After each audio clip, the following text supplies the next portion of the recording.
ವಾ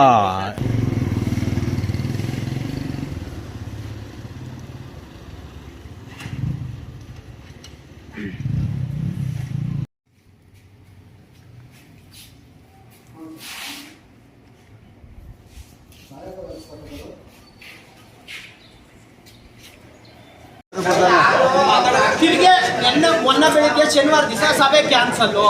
ಯಾಕ ಇವ್ರ ಬಂಡವಾಳ ಈಚು ಬರ್ತಾ ಇದೆಯಾ? ನನ್ಗೆ ಉತ್ತರ ಕೊಡಿ. ನಾನು ನಿಮ್ಗೆ ಇಲ್ಲಿ ಏನಾಯ್ತಾ ಅದ ಹೇಳ್ತಾ ಇದ್ದು, ಅದನ್ನ ನೀವು ಅರ್ಥ ಮಾಡ್ಕೊಳ್ಳಿ ಅಷ್ಟೇ. ಇಲ್ಲೇ ನಾವು ಬಂದಷ್ಟು ಬರೀ ನಾವು ಹಾಕ್ಬಿಟ್ಟು ಹೋಗ್ತೀನಿ ಅಂದ್ರೆ ಹಾಕ್ಬಿಟ್ಟು ಹೋಗಿ ನಾವೇನು ಮಾಡೋಕ್ಕಾಗಲ್ಲ. ಇದೆಲ್ಲ ಕೇಳ್ಬೇಕು ಅಂತಾನೆ ನಿಮ್ಗೆ ತಮ್ಮಯ್ಯ ಗುಡ್ಡೆ ಅನ್ಕೊಂಡು ಓಟ್ ಹಾಕ್ತಾರೆ ಬನ್ನಿ ಅಂದಿಲ್ಲ. ಬೇರೆ ಮಾತಾಡಲ್ಲ. 17 ದಿನ ಆಗಿಲ್ಲ ನಿಮ್ದು ಲೆಕ್ಕ ಕೊಡ್ತೀನಿ ನಿಮ್ಗೆ. ಯಾಕಿಲ್ಲ ಅಂತ ಎಲ್ಲಿಲ್ಲ ಎಲ್ಲೋ ಇರ್ತದೆ ಎಲ್ಲ ಕೊಡ್ತೀನಿ. ಈಗ 7.5 ಲೀಟ್ರ್ ಅಂದ್ರೆ 1 ವರ್ಷಕ್ಕೆ ಎಷ್ಟು ಲೀಟರ್ ಆಯ್ತು? 60-70 ಲೀಟರ್ ಆಯ್ತು. ತಿಂಗಳಿಗೆ ಎಷ್ಟಾಯ್ತು? 1800 ಲೀಟರ್ ಆಯ್ತು. ವರ್ಷಕ್ಕೆ ಎಷ್ಟಾಯ್ತು? 25,000 ಲೀಟರ್ ಹಾಲು ಹೋಯ್ತಿರೋದು ಇವ್ರಿಗೆ. ಈಗ ನಮ್ದು ಎಷ್ಟು ಹೋಯ್ತಿದ್ದು ಹಾಲು?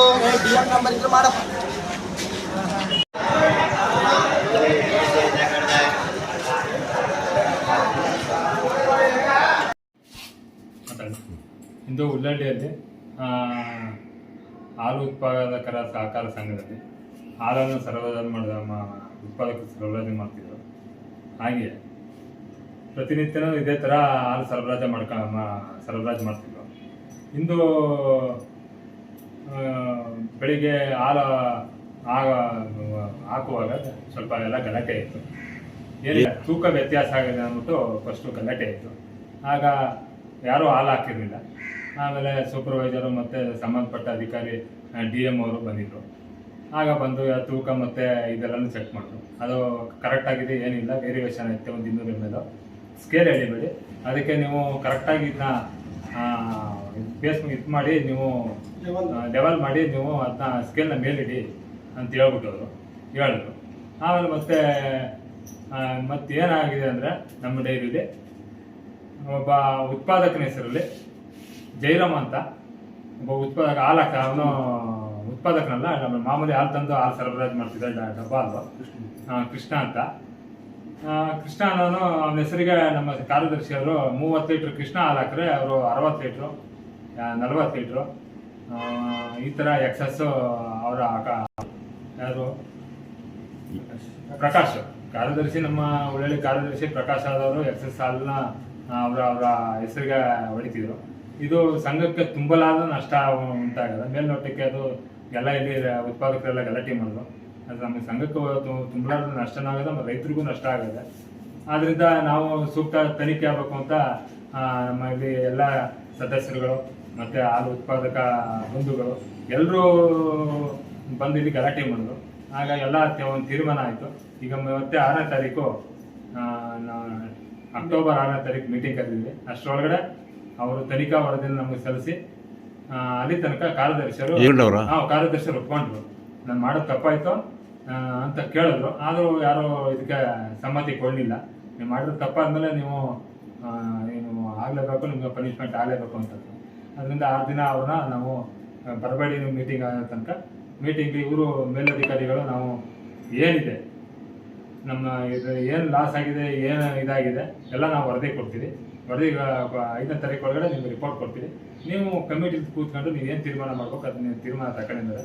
ಇದು ಏನಪ್ಪ ಅಂದರೆ ಇದು ಯಾರೂ ಇದು ಗೊತ್ತಿರಲಿಲ್ಲ, ಯಾವ ಸದಸ್ಯರಿಗೂ ಗೊತ್ತಿರಲಿಲ್ಲ, ನಮ್ಗೇನು ಇದ್ರ ಬಗ್ಗೆ ಇವತ್ತೇ ಗೊತ್ತಾಯಿತು. ಈ ಥರ ಎಕ್ಸಸ್ ಹಾಲನ್ನ ಈಗ ಅವ್ರು ಬರೀ ಹಾಕ್ತಿದ್ದೆ 30 ಲೀಟ್ರ್ ಹಾಲು, ಅವ್ರಿಗೆ 60 ಲೀಟ್ರ್ 70 ಲೀಟ್ರ್ ಹಾಲು ಒಂದು ಟೈಮ್ಗೆ ಇದ್ರ ಬರ್ತಿದ್ವಿ. ಇದಕ್ಕೆಲ್ಲ ದಾಖಲಾತಿಗಳನ್ನ ನಮ್ಮ ಎಲ್ಲ ಇದು ಎಲ್ಲ ತೆಗೆದವ್ರೆ. ಅದರಿಂದೆಲ್ಲ ಮುಂದೆ ಏನಾಯ್ತು ಸೂಕ್ತವಾಗಿ ಕ್ರಮ ತಗೋಬೇಕು ಅಂತ ಹೇಳೋರು. ಅವರು ರಿಪೋರ್ಟ್ ಕಳಿಸಿದ್ರೆ 6ನೇ ತಾರೀಕು ಮೀಟಿಂಗ್ ಇದೆ. ಆ ಮೀಟಿಂಗ್ಲಿ ಅವ್ರೇನೋ ರಿಪೋರ್ಟ್ ಕೊಟ್ಟಾಗ ಆ ರಿಪೋರ್ಟ್ ಪ್ರಕಾರ ಕಾರ್ಯದರ್ಶಿಯವ್ರ ಬಗ್ಗೆ ಏನು ಸೂಕ್ತ ಕ್ರಮ ತಗೋಬೋದು ಕ್ರಮ ತಗೋತೀವಿ. ಇನ್ನು ಮುಂದೆ ಈ ರೀತಿ ಆಗಬಾರದು ರೀತಿಯಲ್ಲಿ ನಾವು ಎಚ್ಚರಿಕೆ ವಹಿಸ್ತೀವಿ ಅಂತ ತಮ್ಮಲ್ಲಿ ಕೇಳ್ತೀವಿ. ಹಾಲು ಉತ್ಪಾದಕರು ತುಂಬ ಕಂಪ್ಲೇಂಟ್ ಮಾಡ್ತಿದ್ರು. ನಿರ್ದೇಶನ ಇದ್ದೀನಿ, ಇಲ್ಲಿಗೆ ಉಳ್ಳಳ್ಳಿ ಹಾಲು ನಿರ್ದೇಶನಾಗಿದ್ದೀನಿ. ನನಗೆ ತುಂಬ ಜನ ಹಾಲಾಕರು ಕಂಪ್ಲೇಂಟ್ ಮಾಡ್ತಿದ್ರು. 2 ಪಾಯಿಂಟ್ ಇಲ್ಲ, 4 ಪಾಯಿಂಟ್ ಇಲ್ಲ ನಮ್ಮದು, ನಾವು ಇಷ್ಟೆಲ್ಲ ಕಷ್ಟಪಡ್ತೀವಿ, ನೀವೇನು ಕೇಳಲ್ಲ, ನೀವು ಗೆದ್ದಿದ್ದೀರಾ, ಏನೂ ಮಾಡ್ತಿಲ್ಲ ನೀವು ಅಂತ ಇದು ಮಾಡ್ತಿದ್ರು. ಆವಾಗ ನಾನು ಅನುಮಾನ ಬಂದು ಸ್ಕೇಲ್ ನೋಡಿದೆ. ಸ್ಕೇಲಲ್ಲಿ ವೇರಿಯೇಷನ್ ಬಂತು. ಒಂದು 100 ಲೀಟ್ರ್ ಹಾಕಿದ್ರೆ ಒಂದು 102 ಬರುತ್ತೆ, ಒಂದು 100 ಬರುತ್ತೆ. ನಂಗೆ ಅನುಮಾನ ಬಂದು ಯಾರ್ಯಾರು ಎಷ್ಟೆಷ್ಟು ಲೇಟ್ ಆಗ್ತಾರೆ ಅಂತ ನಾನು ಕೆದಿಕೊಂಡು ಹೋದೆ. ಆವಾಗ ಒಂದು ಮೀಟಿಂಗ್ಲಿ ನಾನು ಸುಮ್ಮನೆ ಎಲ್ಲ ತಿಂಗಳದೆಲ್ಲ ಕೊಡಿ ನನಗೆ ಬೇಕು ಅಂತ ಕೇಳಿದೆ. ತಂದು ಕೊಟ್ಟರೆ ಅವಾಗ ನೋಡಿದೆ ನಾನು ಇವನು ಎಷ್ಟೊಂದು 1,30,000 ಪೇಮೆಂಟ್ ಅದರಲ್ಲಿ ಒಂದು ಎಲ್ಲಿ ಒಂದು ನಾನು ಕಣ್ಮಟ್ಟಿಗೆ ಆಕೆಲ್ಲ ಎಷ್ಟೊಂದು ಅಲ್ಲ ಬಂದು ಎರಡು ಕ್ಯಾನ್ ಹಾಕ್ತಾನೆ, ಒಂದು ಕ್ಯಾನ್ ಹಾಕ್ತಾನೆ ಅಂದ್ಬಿಟ್ಟು ನಾನು ಸುಮ್ಮನೆ ಅದೇ ಏನು ನೋಡವ ಅಂದ್ಕೊಂಡು ಒಂದು ದಿವಸ ಬಂದು ಹಿಂಗೆ ಅವನು ಹಾಲು ಹಾಕ್ತಾರೆ ನೋಡ್ಕೊಂಡೆ, ಪೇಮೆಂಟ್ ಹಾಕೋದು ನೋಡಿದೆ ಅವ್ರು ಹಾಲು ಎಷ್ಟು ಹೊಡೆದ್ರು ನೋಡೋದು ನೋಡ್ಕೊಂಡೆ. ಅದನ್ನು ಚೀಟಿ ಸಿಕ್ತು ನನಗೆ, ಎತ್ಕೊಂಡೆ ಇಟ್ಬಿಟ್ಟು ಹೋಯ್ತದ್ದು ನೋಡಿದೆ ಎತ್ಕೊಂಡೆ. ಆಮೇಲೆ ಇವರು ಸೆಕ್ರೆಟರಿ ಅವರು ಬರ್ಕತ್ತಿದ್ರು ಒಂದು ಪೇಪರ್ಲಿ, ಅದು ನನಗೆ ಗೊತ್ತಾಯ್ತಿತ್ತು. ಅವಾಗ ನಾನೇನು ಮಾಡಿದೆ, ಇದು ಸರಿ ಬರಲ್ಲ, ಇದು ಯಾವ ರೀತಿ ನಾವು ಇದು ಬೇರೆ ಟೈಪ್ ಕೊಡಬೇಕು ಅಂದ್ಬಿಟ್ಟು ಏನು ಮಾಡಿದೆ, ನಾನು ಮೊಬೈಲನ್ನು ವೀಡಿಯೋ ಮಾಡೋಕ್ಕೆ ಸ್ಟಾರ್ಟ್ ಮಾಡಿದೆ, ಶುರು ಮಾಡಿದೆ. ಆವಾಗ ವೀಡಿಯೋ ಮಾಡ್ಕೊಂಡು ಮೀಟಿಂಗ್ಲಿ ನೋಡ್ತಿದ್ದೆ ನಾನು ಎಷ್ಟು ಇವ್ರದ್ದು ಪೇಮೆಂಟ್ ಬಂದಿದ್ದು, ಅವತ್ತು ಎಷ್ಟು ಹಾಲು ಹಾಕಿದ್ರು ಅಂದ್ಬಿಟ್ಟು ಚೀಟಿನ ತರಿಸ್ಕೊಂಡು ಮೀಟಿಂಗ್ಲಿ ನೋಡ್ಕೊಂಡು ನೋಟ್ ಮಾಡ್ತಿದ್ದೆ. ಇದು 48 ಹೊಡೆದಾರ, 58 ಹೊಡೆದ, 88 ನಾನು ವೀಡಿಯೋ ಮಾಡಿದೆ.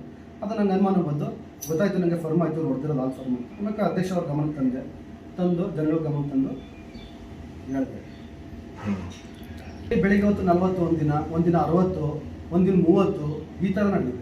60 ಲೀಟ್ರ್ ಚೇಂಜ್ ಆಗಿರೋದು ಬೆಳಿಗ್ಗೆ ಒಂದೇ ಟೈಮ್ ನೋಡಿದ್ದೀನಿ. ಅದನ್ನ 30 ಲೀಟ್ರ್ ಹೊಡೆಯೋದು ನೋಡಿದ್ವಿ. ಒಟ್ಟಲ್ಲಿ 30 ಮೇಲ ಕೃಷ್ಣಮೂರ್ತಿನ ಹೆಸರಿಗೆ 534 ಅವ್ನ ನಂಬರು, ಅವನ ಹೆಸರಿಗೆ ಹೋಗ್ತಿರೋದ. ಒಂದು ದಿನ 60 ಲೀಟ್ರ್ ಹೊಡೆದಿರೋದು ನೋಡಿದ್ದೀನಿ. ಇಲ್ಲಿ ಉತ್ಪಾದಕರಲ್ಲ ಅವರು, ಅವ್ರ ಮನೆ ಹಾಲು ತಗೊಬಂದು ಅವ್ರು ಯಾರು ಬೇರೆಯವ್ರಿಗೆ ಹಾಲು ಮನೆ ಹಾಕೊಂಡು ಹಾಕೊಂಡು ಇನ್ನು ಕದ್ದಿನ ತಂದು ಹಾಕೋರು. ಮುಂದೆ 6ನೇ ತಾರೀಕು ಮೀಟಿಂಗ್ ಐತೆ, ಅಲ್ಲಿ ಚರ್ಚೆ ಮಾಡಿ ಅವ್ರನ್ನ ಕೆಲಸದಿಂದ ಅಮಾನತು ಮಾಡ್ತೀವಿ. ಮತ್ತೆ ಎಷ್ಟು ನಷ್ಟ ಆಗೈತೆ ನಮ್ಮ ರೈತರುಗಳಿಗೆ, ಯಾಕಂದ್ರೆ ಇವತ್ತಿನ ಜನ ಪಾಪ ಎಷ್ಟೊಂದು ಕಷ್ಟಪಡ್ತಾರಂದ್ರೆ ಬೆಳಿಗ್ಗೆ ಎದ್ರೆ 6 ಗಂಟೆಗೆ ಎದ್ದೊಳ್ಬೇಕು, ಎಲ್ಲೇ ಹೋಗಬೇಕು ಹಸ ಕರೀಲೇಬೇಕು. ಅವರು ದನ ಪಾಪ ಅಟ್ಕೊಂಡು ಹೋಗಲೇಬೇಕು, ಬಿಸಿಲು ಮಳೆ. ಪ್ರಾಣಿಗಳಿಗೂ ಅಷ್ಟು ಅವು ಬಿಸಿಲು ಮಳೆ ಅನ್ನಕಂಡೆ ಪಾಪ ಅವು ಒದ್ದಾಡ್ತವೆ. ಅವು ಅಷ್ಟು ಕಷ್ಟಪಟ್ಟು ಇವರು ಕುಂತ್ಕೊಂಡು ಕಂಪ್ಯೂಟರ್ ಮುಂದೆ ಹಿಂಗೆ ದಿನಕ್ಕೆ 3,000 4,000 ಸಂಪಾದನೆ ಮಾಡ್ಕೊಂಡ್ಬಿಟ್ರೆ ರೈತನ ಗತಿ ಏನು? ಇವತ್ತು ಇಂಡಿ ರೇಟ್ ಜಾಸ್ತಿ, ಸ್ವೀಟ್ಸ್ ರೇಟ್ ಜಾಸ್ತಿ. ಇವರು ಈಗ ಮೊನ್ನೆ ಒಂದು 4-5 ದಿನದಿಂದ 2 ರೂಪಾಯಿ 60 ಪೈಸೆ ಇಳಿಸ್ಬಿಟ್ಟಿದ್ದಾರೆ. ನನ್ನ ಪ್ರಕಾರ ಹೋದ್ರೆ ಒಂದು ವರ್ಷದಿಂದ ಅಂತ ತಗೊಂಡ್ರು ವರ್ಷಕ್ಕೆ 12 ಲಕ್ಷ ಆಯ್ತು. ಒಂದು ವರ್ಷಕ್ಕೆ ಅಂತ ತಗೊಂಡ್ರೆ 12 ಲಕ್ಷ ಆಯ್ತು.